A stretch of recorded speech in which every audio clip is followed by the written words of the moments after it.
ప్రకృతి వ్యవసాయంలో ఆవుది ప్రధాన పాత్ర. గోమూత్రం, గోమయం ఉపయోగించి వివిధ రకాల కషాయాలు, జీవామృతాలు చేయడం తెలిసిందే. కానీ ఆ దంపతులు మరో అడుగు ముందుకేసి గోమూత్రం, గోమయంతో ప్రకృతి వ్యవసాయం చేయడమే కాకుండా విలువ ఆధారిత ఉత్పత్తులు తయారు చేస్తూ ఆదర్శంగా నిలుస్తున్నారు. ఈ దంపతుల పేరు చిలుకూరి విశ్వేశ్వరరావు, సత్యవతి. పశ్చిమ గోదావరి జిల్లా ఆచంటకు చెందిన వీరు 8 ఏళ్లుగా ఆవులు పెంచుతున్నారు. అన్నదాత గోశాల స్థాపించి తమ 4 ఎకరాల పొలంలో ప్రకృతి వ్యవసాయం చేస్తున్నారు. ఎలాంటి క్రిమి సంహారకాలు, పురుగుమందులు లేకుండా కేవలం పుల్లటి మజ్జిగతో వ్యవసాయం చేస్తూ మంచి ఫలితాలు సాధిస్తున్నారు. అదే సమయంలో ఆవు పాలు, గోమూత్రం, గోమయంతో ఉప ఉత్పత్తులు తయారు చేస్తున్నారు.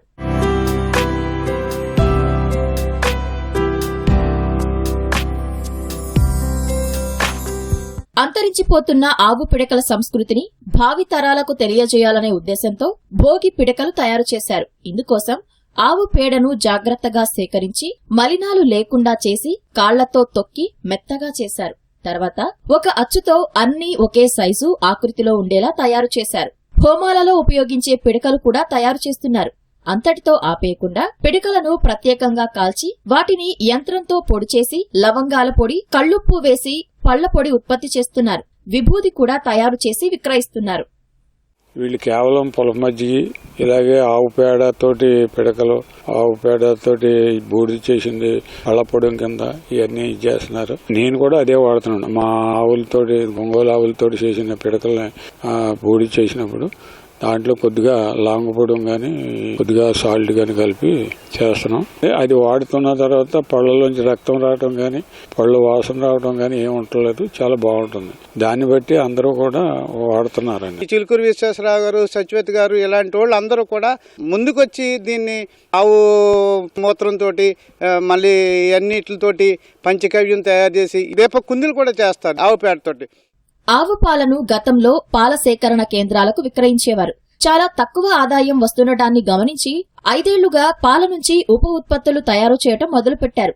ఆవు పాలతో మజ్జిగ చేసి ఇంటి వద్దే లీటరు 15 రూపాయలకు విక్రయిస్తున్నారు. అలా విక్రయించగా మిగిలిన మజ్జిగను నెల రోజుల పాటు పులియబెట్టి పుల్లటి మజ్జిగ చేస్తారు. ఈ పుల్ల మజ్జిగను పండ్ల తోటలు, కూరగాయల తోటల్లో క్రిమి సంహారక మందుగా, దోమ నివారణకు వినియోగించుకోవటం కోసం 20 రూపాయలు చెల్లించి మరీ కొంతమంది తీసుకెళ్తున్నారు. రొయ్యల చెరువుల్లోనూ ఈ పుల్ల మజ్జిగను వైట్ కట్ రాకుండా వినియోగిస్తున్నారు. ఆవు మజ్జిగ వ్యవసాయం చాలా బాగా వస్తుందండి. మనం ఒక కెమికల్ లేనటువంటి ఒక ధాన్యాన్ని మనం పండించిన వాళ్ళు అయ్యాం కదా అని ఒక సంకల్పంతో కంటిన్యూగా ఇప్పుడు దాకా కూడా నేను ఈ ఆవు మజ్జిగతోటే 2 పంటలు కూడా పండిస్తున్నానండి.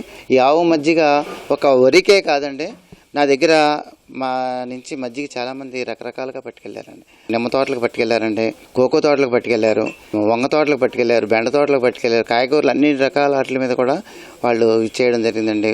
మామిడి తోటలకి కొడితే పోతా పిండి బాగా వచ్చిందని చెప్పిన వాళ్ళు చాలా మంది ఉన్నారు. ఆవు నుంచి వచ్చే పిడకలన్నీ చేసేసి ఇక్కడ కూడా మట్టి అనేది తగలకుండా బరకాల మీద వేసి చేసి వాటిని ఎండబెట్టి పెనాల మీద వేసి కాల్చి పళ్ళ పొడిగా తయారు చేస్తామండి. పిడకలు అనేవి మన దగ్గర ఎప్పుడూ ఉంటాయండి.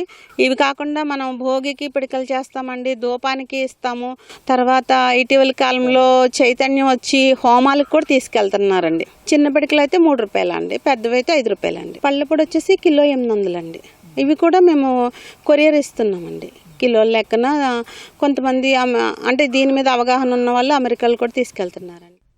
గోవుల ప్రయోజనాలను తెలుసుకోవాలే కాని అనేక ఉత్పత్తులు చేయవచ్చని ఈ దంపతులు చెబుతున్నారు. ప్రకృతి వ్యవసాయ ఉత్పత్తులను ప్రభుత్వాలు ప్రోత్సహించి ఈ రంగంలో ఉన్నవారికి ఊతం అందించాలని విజ్ఞప్తి చేస్తున్నారు.